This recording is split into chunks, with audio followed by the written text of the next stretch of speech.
It's time to talk about something positive that doesn't involve scoopers, rumors, and all that. It's time to talk about Charlie Cox making fun of Andrew Garfield's failed tenure as Spider-Man. And the reason I say it's positive, it's because the two are very good friends. As a matter of fact, they've referred to one another as best friends, so it's just friends joking with one another, and it's something fun to talk about for once.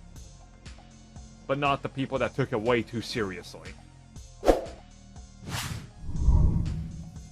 There was a bunch of people that requested me to talk about this, honestly, some time ago, and I was just like, what's the point of talking about it? People are just going to be upset. They're going to be upset at a joke, which did obviously happen. So this came from the 25th GQ Men of the Year party, and Charlie Cox was one of the people on hand talking, giving a speech and all that, and he decided to take it to the stage and point out his very good friend, Andrew Garfield, in the crowd. And he says Andrew is one of the greatest actors of our generation. And he's had a really good year this past year, obviously referencing projects that Andrew's been in, but also his time as Spider-Man and returning as Spider-Man. And then he would go on, continue to say a couple more things, and then he would say, you know, hey, he's also got limitless talent, but his legacy will be remembered as the third greatest Spider-Man of all time. Obviously referencing the fact that Tom Holland, very successful as Spider-Man and largely beloved, still continues to be Spider-Man. A lot of people, including myself, you had Tobey Maguire, who was the original Spider-Man in films. Andrew Garfield got cut short. His films are the ones that are the worst reviewed, and he's, well, honestly, if we could be honest for a second, he's remembered, despite what many fans on the internet think, as the worst Spider-Man. So he poked fun at it.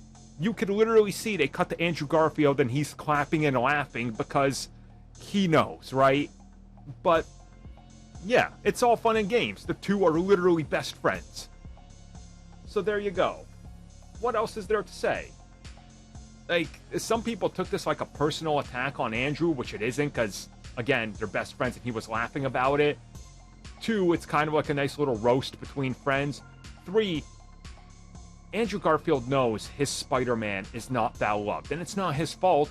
It's the movie's fault that they failed him. We've talked about this. It was nothing against Andrew. He was a hired actor, and he's even openly talked about how much he hated his time as Spider-Man and that role and what they did and how he wanted so many things to be different, but the studio was the studio, and they're not going to listen to him. Who's he to tell them what to do? So, look, Charlie Cox is right, Andrew Garfield is right, they're right. Sadly, he's the middle Spider-Man stuck in a unfinished trilogy, stuck being literally, like, just cut off at the knees and not having a conclusion, and by all accounts, the biggest failure of Spider-Man because of the box office and the reception. That doesn't mean we hate Andrew Garfield, we love him as Spider-Man, but it's fact that his 2 films did not succeed, which is why they didn't continue. So, it is what it is, but it's a nice jab between 2 best friends. If you took it anything more than that, I suggest learning to read the room or learning what sarcasm and joking is.